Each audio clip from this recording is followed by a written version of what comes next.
Con más información, vamos a seguir hablando del dólar, uno de los tantos temas de la semana. 472 pesos es la cotización actual de la divisa estadounidense. Por eso nuevamente vamos a establecer la comunicación con Ricardo Couchot.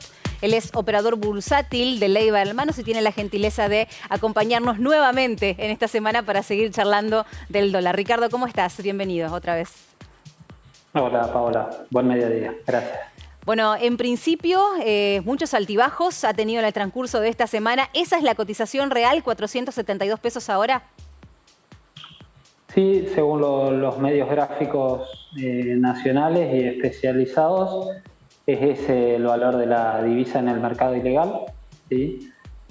Siempre recalcamos que es justamente eso, un mercado ilegal, posiblemente con volúmenes acotados y difícil de seguir, ¿no? Ya que no hay ningún medio justamente dentro de la normativa que permita hacer el seguimiento.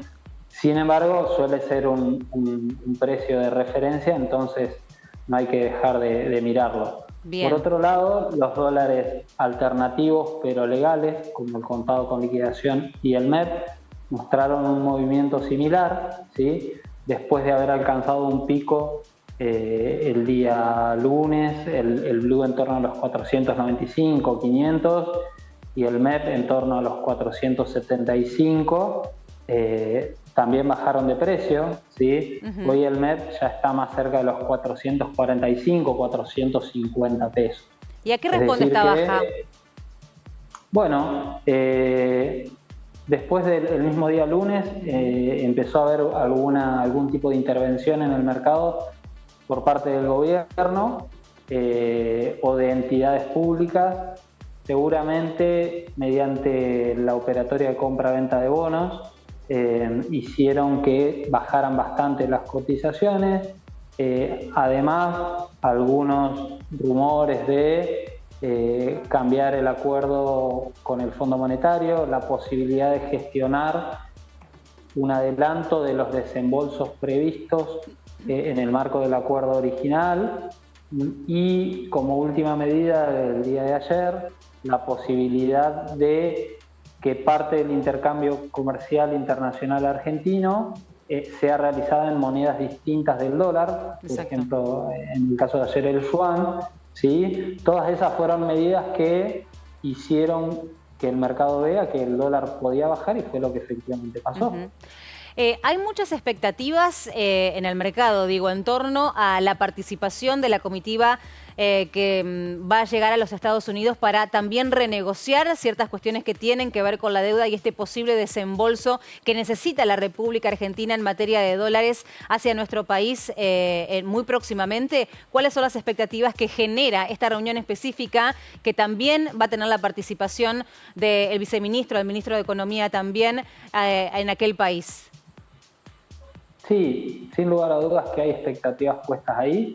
Lo que hay que recalcar un poco de eso es que lo que se recibe del Fondo Monetario Internacional son derechos especiales de giro, ¿sí? Que tienen como finalidad justamente el repago de la misma deuda con el fondo, ¿sí? Es decir, entra por una ventana y sale por la otra. Tal cual.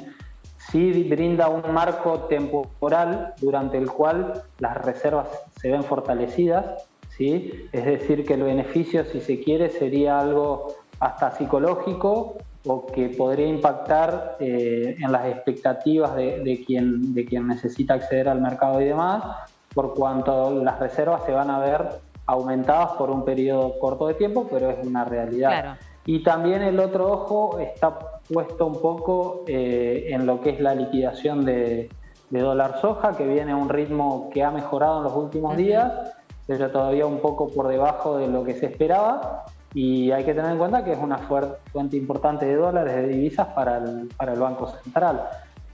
Y algo importante es que se está terminando el gasoducto, ¿sí? en la Patagonia, que eso puede implicar ahorros de dólares, mientras más rápido se termine mejor.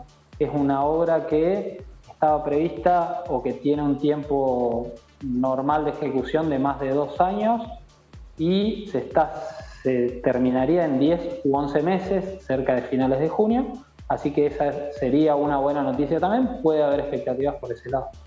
Por último, te consulto lo siguiente. En una semana que fue bastante compleja de entender qué es lo que estaba ocurriendo con el dólar en nuestro país, ¿cuáles fueron las principales inquietudes y consultas y operaciones que realizaron desde Ley Hermanos, por ejemplo? Bueno, si bien nosotros solemos ser prudentes y recomendamos estar siempre en una porción al menos dolarizados, sobre el último tiempo se fueron incrementando tanto las consultas con respecto a la operatoria de DólarMed, que permite en un día hábil pasar de pesos a dólares en la cuenta bancaria de uno sin ningún límite de monto, más que el dinero, los ingresos que tenga declarados. Esa cantidad de consultas y de operaciones aumentó, ¿sí? Es decir que uno entiende que hay grandes jugadores que actúan en estos mercados, pero también los pequeños ahorristas que buscan proteger sus ahorros o sus ingresos de la inflación, básicamente, que nosotros siempre por ahí tratamos de recalcar que el gran problema acá no son los dólares, sino las expectativas y los aumentos de precios, ¿sí? Las expectativas. ¿Por qué? Porque Argentina es uno de los países que per cápita, o sea, por habitante, tiene más dólares, ¿sí? El tema es que están o en el colchón, o en cajas de seguridad, o en el exterior, por falta de confianza y de reglas claras para poder invertir esos dólares. Entonces hay que revertir un poco eso y prestar atención a la inflación, ¿sí? Sabiendo que el dólar es un precio más de la economía y que se retroalimentan. Entonces esa preocupación por la suba del dólar en definitiva se traslada a una preocupación por una potencial inflación mayor a futuro, y por eso también hemos tenido más consultas en cómo cubrirse también de la inflación, que hay instrumentos que permiten justamente hacerlo. Ricardo, nuevamente te agradecemos esta comunicación y te agradecemos también por los detalles en una semana bastante complicada en materia económica para nuestro país. Te agradecemos mucho la info. Por nada, a disposición. Buenas tardes. Buenas tardes.